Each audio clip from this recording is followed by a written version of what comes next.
Subscription کے button کو دبائیے اور ساتھ بیل آئیکن پر کلک کیجیے تاکہ آپ کو تمام ویڈیو فوراً مل سکیں۔ اس ویڈیو پسند آنے کی صورت میں اسے لائک، کمنٹ اور شیئر کرنا مت بھولیں۔ امیر قطب الدین اپنی خاندانی عظمت کے نشے میں تھا۔ اس کا خیال تھا کہ صلاح الدین ایوبی دوبارہ اس کی خدمت میں حاضر ہوگا اور خیانانہ رویہ اختیار کرے گا، مگر صلاح الدین نے اس کمرے کی طرف رخ بھی نہیں کیا۔ پھر جب رات کے کھانے کے لیے امیر قطب الدین کے سامنے دسترخوان بچھایا گیا تو اس وقت بھی صلاح الدین ایوبی موجود نہیں تھا۔ یہ صورتحال دیکھ کر امیر قطب الدین نے خدمت گاروں سے کہا، یہ کون سا طریقہ ہے کہ مہمان نوازی کا میزبان غائب ہے؟ امیر قطب الدین کا لہجہ تحقیر آمیز تھا۔ صلاح الدین ایوبی نے اپنے خدمت گاروں کو پہلے ہی سمجھا دیا تھا کہ انہیں اس سوال کا کیا جواب دینا ہے۔ ہمارے امیر ہر شخص کے ساتھ کھانا نہیں کھاتے۔ امیر قطب الدین بن حسان پیچ و تاب کھا کر رہ گیا۔ پھر اس نے خدمت گاروں کو انتہائی درست لہجے میں مخاطب کر کے کہا، اپنے امیر کو جا کر بتا دو کہ ہم کھانے سے پہلے شراب پینے کے عادی ہیں، فوری طور پر ہمارے لیے بہترین شراب کا انتظام کیا جائے۔ محترم مہمان کو معلوم ہونا چاہیے کہ ہمارے امیر شراب کو حرام سمجھتے ہیں اور اس جرم کی سزا 80 کوڑے ہیں، جس میں امیر و غریب کی کوئی تخصیص نہیں۔ ایک خدمت گار نے ادب کے ساتھ جواب دیا، مگر اس کے لہجے سے ایک مسلمان کا وقار جھلک رہا تھا۔ یہ سن کر امیر قطب الدین کا غصہ اور بھی بھڑک اٹھا۔ اس نے چیخ کر کہا، اپنے امیر سے کہو کہ ہم اسی وقت اس سے ملنا چاہتے ہیں۔ دوسرے امیر نے معذرت خانہ لہجے میں جواب دیا، ہمارے امیر بہت ضروری سرکاری کاموں میں مصروف ہیں، یہ ملاقات 3 دن بعد ہو سکے گی۔ امیر قطب الدین اور اس کے فوجی خدمتگاروں نے اس طرح کھانا کھایا جیسے وہ بھیک میں دی ہوئی غذا کھا رہے ہوں۔ دوسرے دن امیر قطب الدین نے صلاح الدین ایوبی سے ملنا چاہا، مگر اسے جواب دیا گیا کہ 1 دن گزر گیا، ابھی 2 دن باقی ہیں۔ امیر قطب الدین کا غصہ اپنے عروج کو پہنچ چکا تھا۔ اس نے صلاح الدین ایوبی کے خدمتگاروں سے کہا، اپنے امیر کو جا کر بتا دو کہ ہم حلب واپس جا رہے ہیں اور اس طرح ہماری واپسی کے نتائج بہت ہی خطرناک ہوں گے۔ تھوڑی دیر بعد ایک خدمتگار نے قطب الدین بن حسان کو بتایا، ہمارے امیر فرماتے ہیں کہ اگر آپ جانا چاہتے ہیں تو تشریف لے جائیں، سپاہی آپ کو دمشق کی سرحد تک بحفاظت چھوڑ آئیں گے۔ اب امیر قطب الدین بن حسان کو اندازہ ہو گیا تھا کہ بات بہت زیادہ بگڑ چکی ہے، مگر وہ اتنا مجبور تھا کہ صلاح الدین ایوبی سے ملاقات کیے بغیر حلب واپس بھی نہیں جا سکتا تھا۔ پھر تیسرے دن صلاح الدین ایوبی نے امیر قطب الدین حسان کو تنہا کمرے میں بلایا۔ امیر قطب الدین کے چہرے پر غیظ و نفرت کا رنگ نمایاں تھا، مگر صلاح الدین ایوبی کے ہونٹوں پر ایک مخصوص مسکراہٹ تھی جس میں طنز و حقارت کے بجائے صبر و تحمل کی جھلک موجود تھی۔ خلاف عادت صلاح الدین ایوبی امیر قطب الدین کے احترام میں کھڑا بھی نہیں ہوا۔ سلطان ملک صالح کے سفیر خاص کو اب بخوبی اندازہ ہو گیا تھا کہ صلاح الدین ایوبی اسے مسلسل نظر انداز کر رہا ہے، اس لیے وہ بھی کھڑا رہا اور اس نے اسی حالت میں وہ خط صلاح الدین ایوبی کی طرف پڑھا دیا جو حلب کے امراء کے مشورے سے تحریر کیا گیا تھا۔ اسے پڑھ اور فوراً جواب دیں۔ امیر قطب الدین حسان نے صلاح الدین ایوبی کو اس طرح مخاطب کیا جیسے کوئی آقا سخت نفرت و غضب کی عالم میں اپنے غلام کو پکار رہا ہو۔ صلاح الدین نے مسکراتے ہوئے امیر قطب الدین کے ہاتھ سے خط لے لیا اور بیٹھے بیٹھے بلند آواز میں خود ہی پڑھنے لگا، جن تلواروں نے تجھے مصر کا مالک بنایا تھا وہ ہمارے ہاتھوں میں ہیں، اور جن نیزوں کی مدد سے تو مصر کی عمارتوں پر قابض ہوا وہ ہمارے کاندھوں پر ہیں۔ جن لوگوں نے تجھے مصری لشکر سے بچایا تھا اب وہ تجھے دمشق سے نکالیں گے۔ اگر تو اپنی خاندانی حیثیت بھول گیا ہے تو ہم تجھے یاد دلائیں کہ تو سلطان نور الدین محمود زنگی کے غلاموں میں ایک ادنا غلام تھا اور تجھ پر اپنے آقا زادے کی اطاعت فرض تھی۔ خط پڑھنے کے بعد صلاح الدین ایوبی نے ان مہروں کو بہت غور سے دیکھا جو خط پر ثبت کی گئی تھیں۔ یہ تمام مہریں حلب کی امراء کی تھیں، ان میں کوئی مہر سلطان ملک صالح کی نہیں تھی۔ تو نے خط پڑھ لیا۔ امیر قطب الدین بن حسان کا لہجہ بدستور ذلت آمیز تھا۔ اس سے پہلے کہ میں حلب کا رخ کروں تو اپنے گھوڑے کی لگامیں مصر کی طرف موڑ لے۔ صلاح الدین ایوبی نے فوری طور پر کوئی جواب نہیں دیا، پورے اطمینان کے ساتھ اس خط کے چھوٹے چھوٹے ٹکڑے کرتا رہا۔ والی مصر کا یہ طرز عمل دیکھ کر امیر قطب الدین بن حسان اپنا سارا غصہ بھول گیا تھا اور حیرت کی شدت سے آنکھیں پھٹ گئی تھیں۔ پھر جب اس کی یہ کیفیت زائل ہوئی تو امیر قطب الدین بن حسان نے وہی ذلت آمیز رویہ اختیار کیا اور صلاح الدین ایوبی کو بدترین گالیاں دینے لگا۔ والی مصر نے انتہائی ضبط و تحمل سے کام لیا اور اپنے خدمتگار کو آواز دی۔ دوسرے ہی لمحے ایک دراز قامت اور مسلح خدمتگار حاضر ہوا اور اپنے فرمانروا کی طرف دیکھنے لگا۔ وہ والی مصر کے حکم کا منتظر تھا۔ صلاح الدین ایوبی نے اپنا زاویہ بدلا اور کھڑا ہو گیا۔ اب اس کے چہرے پر ناگواری اور تلخی کا رنگ نمایاں تھا۔ تم لوگوں نے میرے ساتھ جو ظالمانہ بلکہ کافرانہ رویہ اختیار کیا ہے اس کی کم سے کم سزا یہ ہے میں تمہارا منہ کالا کر کے دمشق کی حدود سے نکال دوں، اور زیادہ سے زیادہ یہ کہ تمہاری گردن کاٹ دوں اور تلوار کی نوک سے پیشانی پر تحریر کر دوں۔ یہ تمام امراء کی طرف سے لکھے ہوئے خط کا جواب ہے۔ اتنا کہہ کر صلاح الدین ایوبی کمرے سے جانے لگا، پھر یکا پلٹا اور امیر قطب الدین بن حسان کو انتہائی تلخ لہجے میں مخاطب کر کے بولا، اپنے اعلیٰ نسب ساتھیوں کو بتا دینا کہ آئندہ اس غلام زادے کی زبان نہیں تلوار بات کرے گی۔ یہ کہہ کر صلاح الدین ایوبی تیزی کے ساتھ کمرے سے نکل گیا اور امیر قطب الدین بن حسان پر سکتے کی اتنی شدید کیفیت طاری ہو گئی کہ وہ پتھر کا انسان نظر آنے لگا۔ پھر جیسے ہی امیر قطب الدین دمشق کی حدود سے باہر نکلا، ایک برق رفتار قاصد داخل ہوا۔ یہ مصر کے سالار عبداللہ کرشی کا ایک خصوصی خط لے کر آیا تھا۔ صلاح الدین ایوبی نے اپنی عدم موجودگی میں مصر سے دمشق تک سفارت کا زبردست انتظام کیا تھا تاکہ اسے اپنی مملکت کی تازہ بتازہ خبریں بروقت موصول ہوتی رہیں۔ سالار عبداللہ کرشی نے اپنے خط کے ذریعے شہر یروشلم اموری کے مرنے کی خبر دی تھی۔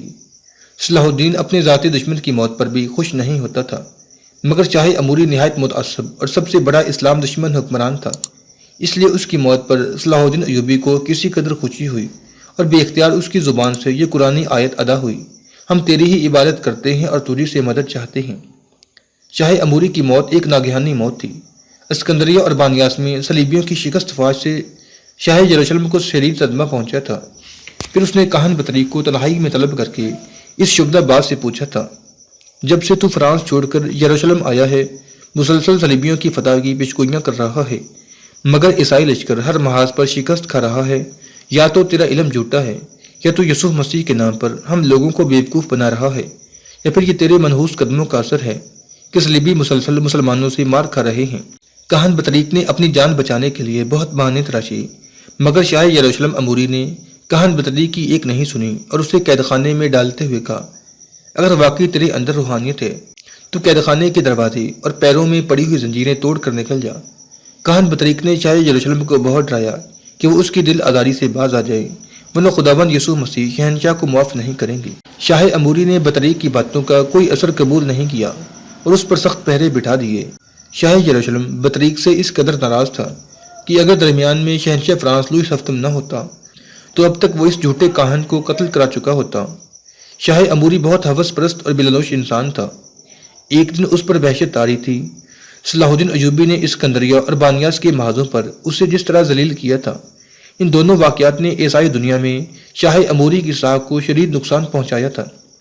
شہنشاہ جرمنی کانرڈ سوم، شہنشاہ فرانس، شاہ قسطنطنیہ اور انگلستان کی ملکہ ایلیزا نے اموری کو کم و بیش ایک ہی مضمون کے خطوط تحریر کیے تھے۔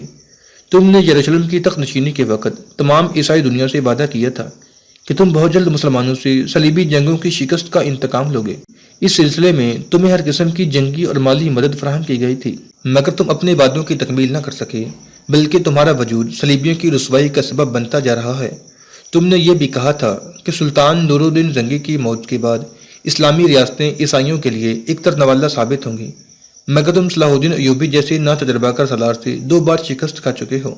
اب تمہارے سامنے 2 ہی راستے ہیں، یا تو فوری طور پر صلیبیوں کا گمشدہ وقار دوبارہ بحال کرنے کے لیے صلاح الدین کو شکست دو، یا پھر یروشلم کے تخت سے دستبردار ہو کر گوشہ گمنامی میں چلے جاؤ، تاکہ ہم یروشلم کی حکمرانی کے لیے ایسے جانباز شخص کا انتخاب کر سکیں جو عیسائیت کے نام پر سب کچھ قربان کر دینے کا حوصلہ رکھتا ہو۔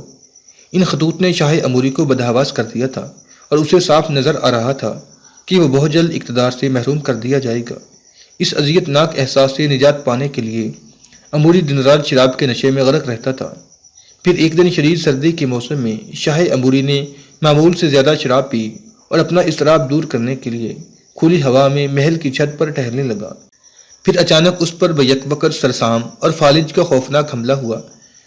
طبی امداد پہنچائی گئی، مگر دوسرے دن شاہ اموری مسلمانوں کو شکست فاش دینے اور مکہ معظمہ اور مدینہ منورہ پر قبضہ کرنے کی خواہش دل میں لیے دنیا سے رخصت ہو گیا۔ اموری کے انتقال کے وقت اس کا بیٹا بمشکل 10-11 سال کا ہوگا، اسی کو تخت پر بٹھا دیا گیا۔ بڑا عجیب اتفاق تھا۔ مسلمانوں میں سب سے زیادہ طاقتور حکمران سلطان نور الدین محمود زنگی تھے اور انتقال کے وقت ان کے بیٹے ملک صالح کی عمر بھی 11 سال تھی۔ شاہ اموری کی ناگہانی موت اور سلطان ملک صالح کا عمرۂ حلب کے فریب میں آ جانا تو بہت بڑے واقعات تھے جس نے تاریخ کا رخ موڑ دیا تھا۔ امیر قطب الدین بن حسان کے جاتے ہی صلاح الدین ایوبی نے اپنے چھوٹے بھائی ملک عادل کو دمشق کا نگران بنایا اور خود 1000 جانبازوں کا دستہ لے کر شام کی طرف روانہ ہوا۔ پھر اس نے برق رفتاری کے ساتھ آگے بڑھ کر ہمس پر قبضہ کر لیا۔ ہمس کے قلعے دار نے وفاداری کا حلف اٹھایا تو صلاح الدین ایوبی ہما کی طرف بڑھا۔ ہما کا قلعہ دار اس راز سے واقف تھا کہ سلطان عادل صلاح الدین ایوبی کو کس قدر چاہتے تھے، اسی لیے وہ نیازمندانہ انداز میں باہر آیا اور قلعہ صلاح الدین ایوبی کے حوالے کر دیا۔ گمشتگین اور دوسرے غدار امراء کے ساتھ سلطان ملک صالح کو بھی صلاح الدین ایوبی کی پیش قدمی کی خبریں مل رہی تھیں، اس لیے سب کے سب پریشان نظر آ رہے تھے اور مسلسل سوچ رہے تھے کہ اس طوفان کو کیسے روکا جائے۔ ہما پر قبضہ ہونے کے بعد صلاح الدین ایوبی کے سالار امیر عز الدین نے عرض کیا، اگر آپ اجازت دیں تو میں ایک سفیر کی حیثیت سے حلب چلا جاؤں۔ خط و کتابت کے مقابلے میں روبرو گفتگو زیادہ اثر انگیز ہوتی ہے۔ آخری کوشش کر کے دیکھ لیتے ہیں، ہو سکتا ہے کہ سلطانی معظم ان غداروں کے نغے سے نکل آئے اور سلطنت نوریہ تباہی و بربادی سے بچ جائے۔ صلاح الدین ایوبی نے اجازت دے دی، مگر امیر عز الدین جیسے ہی حلب کی حدود میں داخل ہوا، اسے گمشتگین کے حکم پر گرفتار کر کے ایک اندھے کنویں میں قید کر دیا گیا۔ صلاح الدین ایوبی اپنے سفیر کی واپسی کا انتظار کر رہا تھا اور ادھر تمام غداران سلطنت نادان ملک صالح کو میدان میں لے آئے تھے، جہاں ہزاروں باشندے جمع تھے اور اپنے سلطان کی تقریر سننے کے لیے بے چین تھے۔ ملک صالح اپنے امیروں کے درمیان گھرا ہوا میدان میں داخل ہوا۔ یہ نمک حرام لوگ بڑی عیاری کے ساتھ عاقبت نااندیش حکمران کو طوطے کی طرح ایک مخصوص سبق یاد کرا کے لائے تھے۔ سلطان ملک صالح ایک اونچی جگہ پر کھڑا ہوا اور رو رو کر ہجوم سے خطاب کرنے لگا، اے حلب کے باشندوں، میری بات غور سے سنو۔ تم میں جو بڑے ہیں وہ میرے باپ کی جگہ ہیں اور جوان میرے بھائی ہیں۔ میرے والد محترم کے احسانات یاد کرو اور مجھے احسان فراموش صلاح الدین سے نجات دلاؤ، جو میری جاگیروں پر قبضہ کرتا ہوا حلب کے قریب پہنچا ہے۔ سلطان ملک صالح کی فریاد سن کر سادہ و عوام بھی رونے لگی۔ پھر باب الغراق کا میدان پرشور اور جذباتی نعروں سے گونجنے لگا، سلطان معظم، ہم یقین دلاتے ہیں کہ اگر نمک حرام صلاح الدین حلب میں داخل ہوا تو ہماری لاشوں سے گزر کر جائے گا، ورنہ خود اس کی لاش یہاں سے واپس جائے گی۔ نادان ملک صالح اہل حلب کی پرجوش نعروں سے بہت متاثر ہوا اور اسے یقین آ گیا کہ صلاح الدین ایوبی حلب کی حدود میں داخل نہ ہو سکے گا، اور اگر اس نے یہ غلطی کی تو سلطنت نوریہ کے وفاداروں کی خونریز تلواریں صلاح الدین ایوبی کے لہو سے اپنی پیاس بجھائیں گی۔ سلطان ملک صالح حقیقتاً صلاح الدین کی لاش ہی دیکھنا چاہتا تھا، کیونکہ گمشتگین اور امیر قطب الدین بن حسان جیسے فتنہ گر غداروں نے نوعمر حکمران کے ذہن میں یہ بات نقش کر دی تھی کہ صلاح الدین ایوبی کی موت ہی سلطنت نوریہ کی زندگی ہے۔ واضح رہے کہ حلب کے باشندوں میں باطنیوں کی اکثریت تھی۔ اگرچہ سلطان نور الدین محمود زنگی کے تعاون سے صلاح الدین ایوبی نے مصر میں نہ صرف ان کا زور توڑ دیا تھا، بلکہ اس بد عقیدہ اور اسلام دشمن قبیلے کی حکومت بھی ختم کر دی تھی، لیکن حلب اور شام میں اس گمراہ جماعت کا بہت زور تھا۔ مصر اور دمشق کے باطنی بھی فرار ہو کر حلب میں جمع ہو گئے تھے۔ پھر ان سب فتنہ گروں نے مل کر سلطان ملک صالح کی کمزوری سے بھرپور فائدہ اٹھایا۔ ملک صالح کی تقریر سننے کے بعد باطنیوں کے سربراہ ابن کرمتا نے سلطان سے ملاقات کی۔ اس وقت گمشتگین اور امیر قطب الدین بن حسان کے علاوہ کچھ اور خود غرض امراء بھی موجود تھے۔ ہم چاہتے ہیں کہ سلطان عادل نے ہماری مذہبی رسموں پر جو پابندیاں عائد کی تھیں وہ فی الفور اٹھا لی جائیں۔ ابن کرمتا نے انتہائی عیاری کے ساتھ اپنی چال چلی، میں والد محترم کے قائم کردہ اصولوں میں کوئی تبدیلی نہیں کر سکتا۔ سلطان ملک صالح نے سوچے سمجھے بغیر جواب دیا۔ ابن کرمتا بھی بڑا چالاک انسان تھا، وہ ایک لمحہ ضائع کیے بغیر کھڑا ہو گیا۔ جب ہم آزادی کے ساتھ اپنی مذہبی رسمیں ادا نہیں کر سکتے تو پھر ہمارا عدم وجود برابر ہے۔ ابن کرمتا کے لہجے سے شدید اداسی جھلک رہی تھی۔ سلطان عادل تو ہمیں پہلے ہی قیدی بنا چکے ہیں، اب اگر صلاح الدین ایوبی حلب میں داخل ہو کر ہمیں قتل کر دے اور ہماری جاگیروں کو آگ لگا دے تو اس سے کیا فرق پڑتا ہے؟ اب ہم کسی کے معاملے میں نہیں بولیں گے۔ ابن کرمتا نے در پردہ یہ دھمکی دی تھی کہ اگر صلاح الدین ایوبی نے حلب پر حملہ کیا تو کوئی باطنی سلطان ملک صالح کا ساتھ نہیں دے گا۔ یہ دھمکی کارگر ثابت ہوئی۔ سلطان ملک صالح کا گھبرا جانا تو ایک فطری امر تھا کہ وہ سیاست کے پیچ و خم سے ناآشنا تھا، مگر گمشتگین اور امیر قطب الدین بن حسان جیسے گرگ باراں دیدہ بھی پریشان نظر آنے لگے۔ باطنیوں کے ساتھ نہ دینے کا ایک ہی مفہوم تھا کہ دمشق کی طرح حلب بھی آسانی کے ساتھ صلاح الدین ایوبی کے قبضے میں چلا جائے گا، اور پھر غدار عمرہ گھر کے رہیں گے نہ گھاٹ کے۔ جیسے ہی ابن کرمتا جانے کے لیے کھڑا ہوا، گمشتگین نے اسے مخاطب کرتے ہوئے کہا، ابھی بات مکمل طور پر ختم نہیں ہوئی ہے، ہمیں کچھ سوچنے کا موقع دیا جائے۔ آپ حضرات خوب غور کر لیں، مگر اس کا خیال رہے کہ ہماری شرائط میں کوئی تبدیلی نہیں آئے گی۔ ابن کرمتا نے نرم لہجے میں ایک اور دھمکی دی، پھر اس کے ساتھ ہی کمرے سے نکل کر چلا گیا۔ سلطان ملک صالح تو جانتا بھی نہیں تھا کہ باطنی کس قدر خوفناک لوگ ہیں اور سلطان نور الدین محمود زنگی نے ان کی مذہبی رسموں پر پابندی کیوں لگائی ہے، لیکن گمشتگین اور دوسرے عمرہ اس تقریب کار جماعت کی نیتوں اور ارادوں سے خوب باخبر تھے۔ ان لوگوں نے سلطان ملک صالح کو مشورہ دیتے ہوئے کہا، جس قدر جلد ممکن ہو اس جماعت پر عائد کردہ ساری پابندیاں ہٹا لی جائیں۔ ہم اس وقت صلاح الدین ایوبی کے ساتھ حالت جنگ میں ہیں، اور جب فضا اس قدر سنگین ہو جائے تو پھر مصلحتاً دشمن کو بھی دوست کہنا پڑتا ہے۔ آخر اس جماعت کے لوگ کون ہیں اور وہ کیسی پابندیاں ہیں؟ سلطان ملک صالح شدید حیرت کی حالت میں اپنے ہر امیر کا منہ دیکھ رہا تھا۔ عیار گمشتگین نے اس موقع پر زبردست حاضر دماغی کا مظاہرہ کرتے ہوئے کہا، سلطان عادل نے سیاسی مصلحت سے کام لیتے ہوئے یہ پابندیاں عائد کر دی تھیں۔ اب سیاست کا تقاضا یہ ہے کہ آپ وہ پابندیاں ہٹا لیں۔ جیسے ہی ہمارا مطلب نکل جائے گا، یعنی ہم صلاح الدین ایوبی پر قابو پا لیں گے، وہی پابندیاں دوبارہ عائد کرتی جائیں گی۔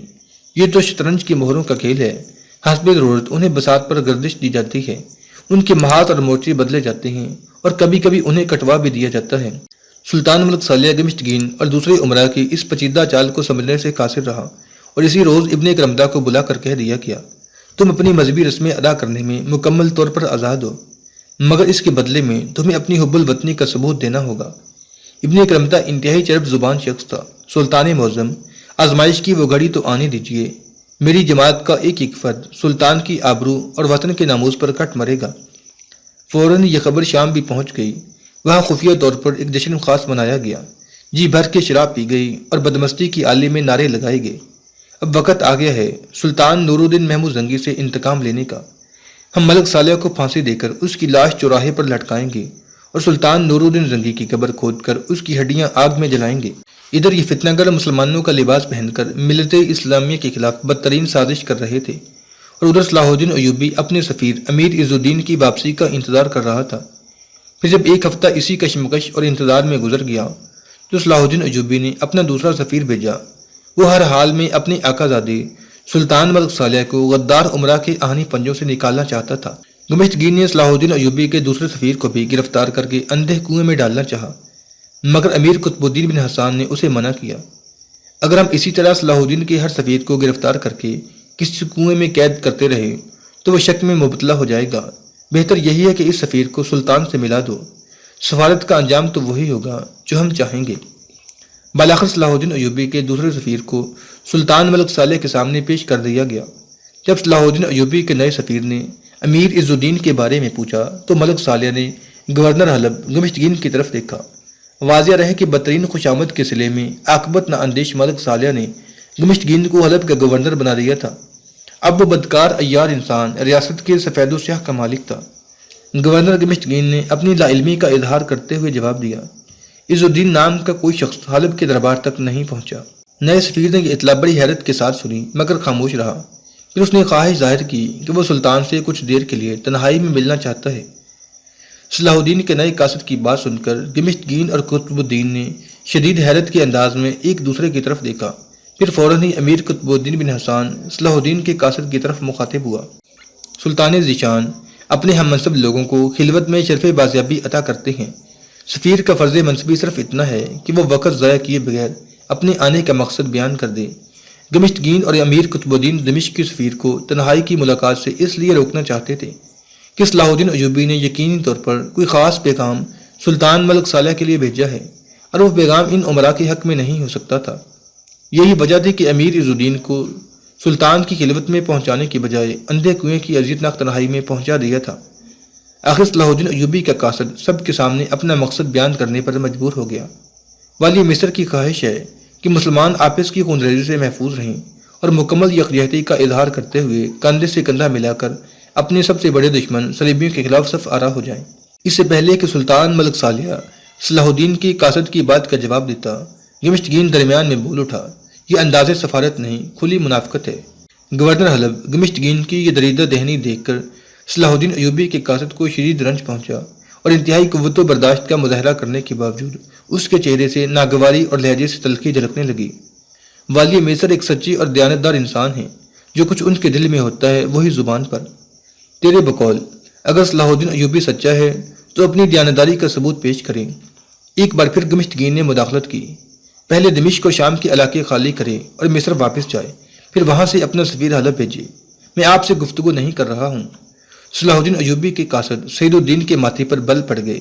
میں سلطان مکرم کے جواب کا انتظار کر رہا ہوں۔ اچانک سعید الدین کا لہجہ سخت ہو گیا تھا۔ ایک لمحے کے لیے گمشتگین بدحواس ہو گیا، مگر فوراً ہی اس نے نئی چال چلی اور سلطان ملک صالح کو مخاطب کرتے ہوئے کہا، سلطان ذیشان، آپ نے ایک غلام ابن غلام کا لہجہ دیکھا۔ یہ سفارت نہیں، اپنا حکم مسلط کرنے کی ابتدا ہے۔ گمشتگین ہماری زبان میں بول رہا ہے۔ سلطان ملک صالح ایک بار پھر غدار امرا کے فریب میں آ گیا تھا۔ جو کچھ تم سے کہا جا رہا ہے اسے حرف بحرف صلاح الدین کے گوش گزار کر دو۔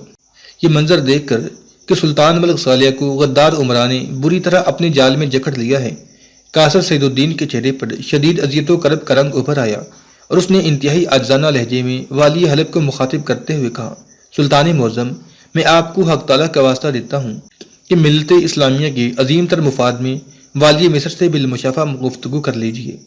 اگر آپ دمشق تشریف لانا نہیں چاہتے تو اپنی فوج کی ہمراہ دمشق اور حلب کے درمیانی علاقے میں چلے آئیے اور پھر گفتگو کے لیے کسی مخصوص مقام کا انتخاب کر لیجیے۔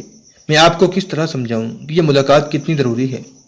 اب کی بار امیر قطب الدین بن حسان نے مداخلت کی، جو خاندان زنگی سے قریبی تعلق رکھتا تھا۔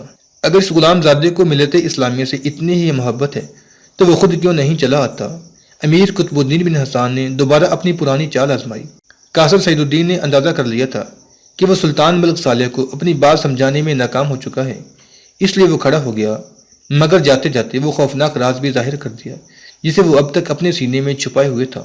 سلطان معظم، میں ایک مخلص اور وفادار کرندے کی حیثیت سے اپنا فرض سمجھتا ہوں کہ آپ کو آنے والے طوفان کی ہولناکیوں سے باخبر کر دوں، وہ طوفان جو بدقسمتی سے آپ کو نظر نہیں آ رہا ہے۔ یہ کہہ کر قاصد سعید الدین نے نفرت آمیز نظروں سے گمشتگین اور امیر قطب الدین بن حسان اور دوسرے عمرہ کی طرف دیکھا، پھر انتہائی بابکار لہجے میں سلطان ملک صالح کو مخاطب کرتے ہوئے بولا، میرے امیر صلاح الدین ایوبی زمین کے ایک ٹکڑے پر قبضہ کرنے کے لیے دمشق نہیں آئے۔ ان کی آمد کا ایک ہی مقصد ہے کہ وہ نمک حرام امیروں کی سازشوں کا پردہ چاک کر ڈالیں اور آپ کی جان اور جاگیروں کو دوست نما دشمنوں کی دراز دستی سے بچا سکیں۔ یہ کہہ کر قاصد سعید الدین تیزی کے ساتھ کمرے سے نکل گیا۔ اس نے نہایت جرأت و بے باکی کے ساتھ اپنا فرض ادا کر دیا تھا۔ اگرچہ گمشتگین اور قطب الدین وغیرہ نے اپنی چرب زبانیوں اور عیاریوں کا مظاہرہ کر کے سلطان ملک صالح کو مطمئن کر دیا تھا، مگر قاصد سعید الدین کی بات سن کر وہ نادان حکمران چونکا ضرور تھا۔ قاصد سعید الدین شدید ناکامی کی حالت میں دمشق کی طرف واپس جا رہا تھا، مگر گمشتگین کے اشارے پر اس وقت قتل کر دیا گیا جب وہ حلب کی حدود سے نکل کر تھوڑی ہی دور گیا تھا۔ پھر اس کی لاش گھسیٹ کر جنگل کے ایک تاریک گوشے میں دفن کر دی گئی۔ صلاح الدین ایوبی کی سفارت مکمل طور پر ناکام ہو چکی تھی۔ اس کا ایک سفیر امیر عز الدین اندھے کنویں میں قید تھا اور دوسرا قاصد زیر خاک سو رہا تھا۔